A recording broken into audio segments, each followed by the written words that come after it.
పుట్టుకతో వచ్చిన బుద్ధి పుడకలతో కానీ పోదు. కపాల మోక్షం వరకు ఆ బుద్ధిలో ఏ మార్పు రాదు. అందున శివాల ముందు డప్పు కొట్టి విజిల్స్ వేసి డ్యాన్సులు చేసే సరదా ఉన్నోడికి చచ్చినా మారదు. కరోనా సమయంలో శివాల లెక్కల కోసం శ్మశానాల దగ్గర కాపలా కాసిన బుద్ధి కదా. పాపం చావు భాష, పాడే భాష నరనరాలు జీర్ణించుకుపోయి ఉంటుంది. ఎక్కడి నుంచో బతకడానికి వచ్చినోడికి ఈ గడ్డుతో ఏ బంధము లేనోడికి ఇక్కడ అంతా శుభాలు జరగాలని ఉంటుందా?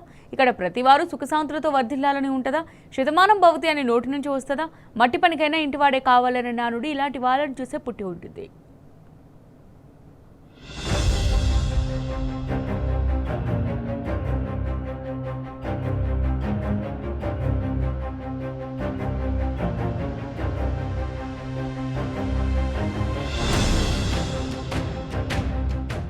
ఇంటివాడు బతకాలని కోరితే బయటివాడు చావాలని కోరుకుంటాడు.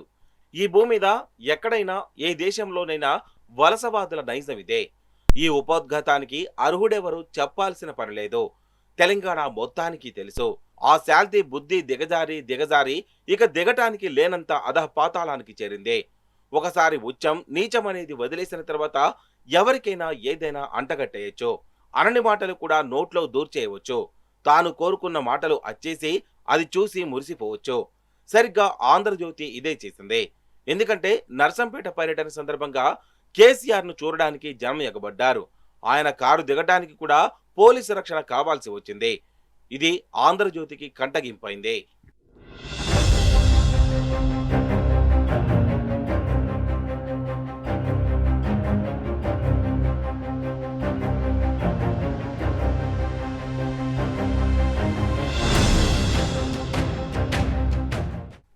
ఏదో బురద జల్లాలి, ఏదో డైవర్షన్ చేయాలి.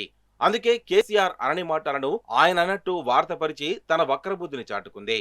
వాస్తవానికి జరిగిందేంటి? కేసీఆర్ పెద్ద కుటుంబ సభ్యులను ఓదార్చి దాదాపు అరగంటకు పైగా పూర్తి మౌనమంత్రంలో ఉన్నారు. ఉద్యమ కాలపు అనుభవాలను తలచుకుంటూ పెద్దిని కోల్పోయిన బాధను ఎంతో కష్టం మీద అణిచివేసుకున్నారు. ఆ తర్వాత పెద్ద కుటుంబ సభ్యులకు పార్టీ తరపున సహాయం అందించి బయలుదేరారు. ఇదంతా అందరి ముందే జరిగిందే. మరి పాడెలు చావులు మాటలు ఎక్కడి నుంచి వచ్చాయి? కొన్ని జన్మలంతే. ఎవరు చీకొట్టినా చెగ్గుపడరు, దులిపేసుకు తిరుగుతారు. పుర్రె నిండా పురుగులు చేరాక బుద్ధి అనే పదార్థం, సంస్కారం లేని ఔచిత్యం మిగులుతుందా? అవును, కొన్ని జన్మలంతే. ఒక్కడే కేసీఆర్ ఒక్క అడుగు బయట పెడితే ప్రత్యర్థుల గుండెలు జల్లుమంటున్నాయి. ఆయనకు దారి వెంట వచ్చే ఆదరణ చూస్తే వారి కళ్లలో నిప్పులు పోసుకుంటారు. దారి వెంట మురిగే కుక్కలకు కొద ఉండదు.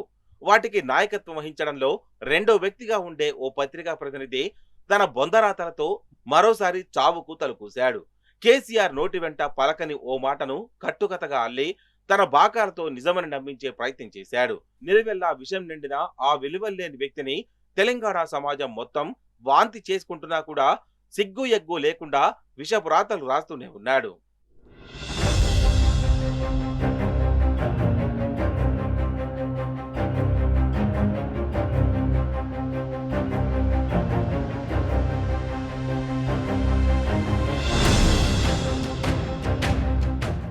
విషపు రాతలు, కట్టుకథలకు కేర్ ఆఫ్ అడ్రస్ ఆంధ్రజ్యోతి ప్రతినిధి బాధాకృష్ణ నోటి నుంచి వచ్చేది ఎప్పుడు చావు భాషే.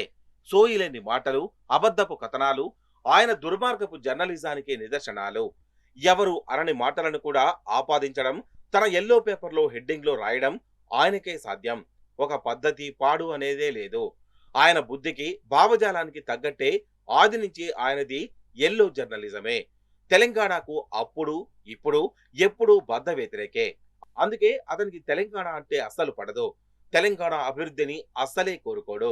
ఇది ఎన్నోసార్లు రుజువైనా తాజాగా కేసీఆర్ నల్లబెల్లి పర్యటనతో మరోసారి నిరూపితమైంది. కేసీఆర్ అనని మాటలను కూడా ఆయనే స్వయంగా పలికినట్లు కథలల్లి చావురాతలకు తనను మించిన తింగర లేడన్నట్లు మొదటి పేజీ వార్త బండి వార్చాడు. దీంతో అతని బొందల రాతలపై తెలంగాణ యువత, కేసీఆర్ అభిమానులు రగిలిపోతున్నారు. సోషల్ మీడియాలో ఆ నికృష్టపు రాతలను ఖండిస్తూ పోస్టులు పెడుతున్నారు. ఎల్లో జర్నలిజం వదిలేసి ఎల్లో కండువా కప్పుకోవాలని సోషల్ మీడియాలో డిమాండ్ చేస్తున్నారు.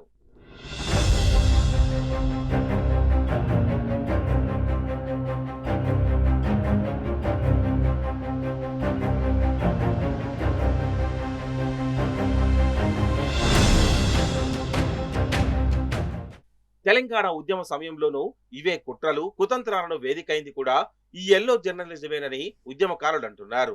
నాడు సమైక్యదారులకు నిస్సిగ్గుగా వంతపాడి మహోజ్వల తెలంగాణ ఉద్యమం గురించి నీచపు రాతలు ఆయనే రాశాడు.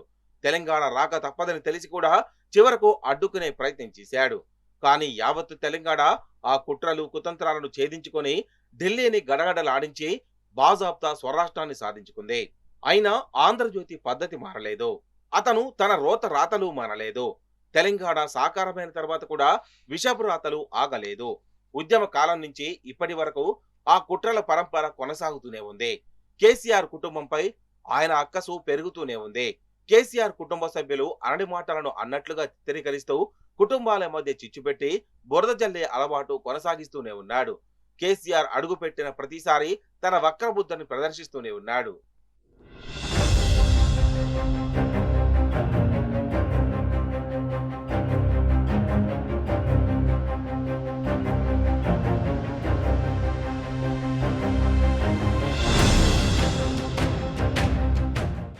తెలంగాణ ఉద్యమ రథసారథి రాష్ట్ర తొలి ముఖ్యమంత్రి కేసీఆర్ గురించి మాట్లాడేటప్పుడు ఎంత జాగ్రత్తగా ఉండాలి, గులాబీ దళపతి గురించి ప్రస్తావించేటప్పుడు ఎంత ఒళ్ళు దగ్గర పెట్టుకొని రాతలు రాయాలి.